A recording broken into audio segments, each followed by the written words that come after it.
बच्चों का ध्यान केंद्रित कराने का एक सरल और आसान माध्यम कहानियाँ हैं। कहानियों के माध्यम से बच्चे सुनने पर अधिक ध्यान देते हैं। इसके अलावा कहानियाँ बच्चों को खेल खेल में मनोरंजन भी कराती है, लेकिन कहानी बच्चों की उम्र के अनुसार लिखी होनी चाहिए, जिससे बच्चा आसानी से उस कहानी का उद्देश्य समझ सके।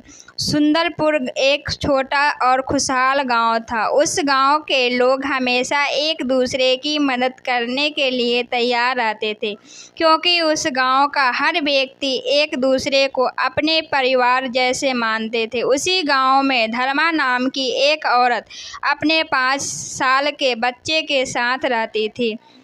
उस बच्चे का नाम विशाल था। धर्मा का उस बच्चे के अलावा उसके परिवार में कोई नहीं था।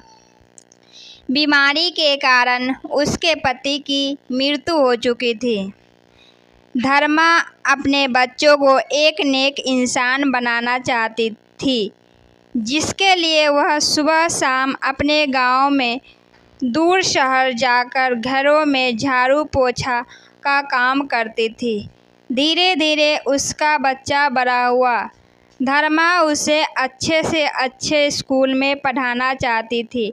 एक दिन विशाल अपनी माँ से कहा, माँ, मुझे पढ़ाई करना है, अच्छा नहीं लगता है, मैं पढ़ाई नहीं करूँगा, मैं आपके साथ काम करूँगा। उसकी बातों को सुनकर धर्मा के पैरों तले ज़मीन खिसक गई।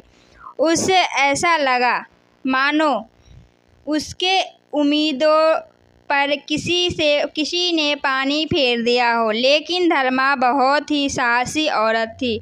वह अपने बेटे को पढ़ाई के बारे में बताई, लेकिन उसने एक ही जिद लगा रखी थी कि मैं स्कूल नहीं जाऊंगा। उसकी माँ ने कहा, ठीक है, आज स्कूल मत जाओ, घर बैठकर सोचो तुम्हें स्कूल क्यों नहीं जाना है। उसकी माँ बाप पर काम पर चली गई। पूरे दिन उसकी काम में मन नहीं लगा, जिसके कारण उससे मालकिन की बात भी सुननी पड़ी। धर्मा बिल्कुल खोई खोई लग रही थी। वह शाम को घर आकर अपने बेटे से पूछी, क्या हुआ विशाल, क्या फैला लिया तुमने? विशाल ने कहा, मैंने फैसला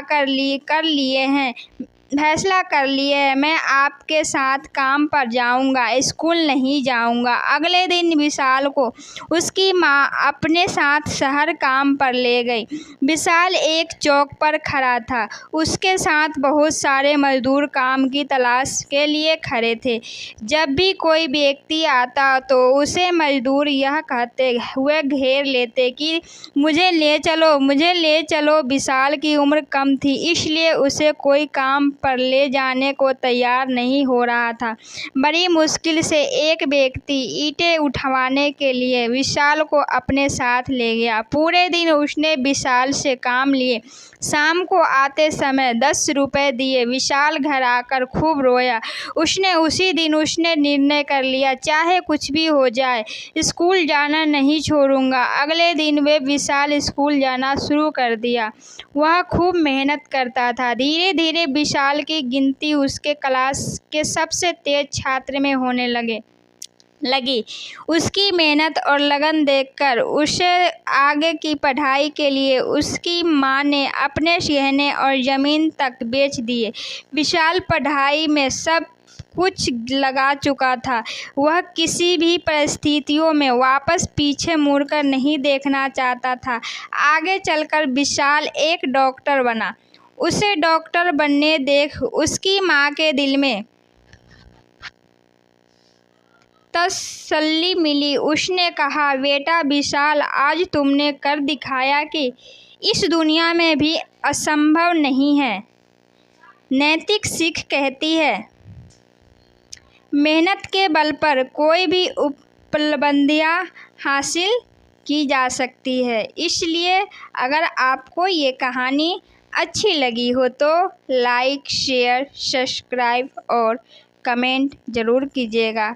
धन्यवाद दोस्तों।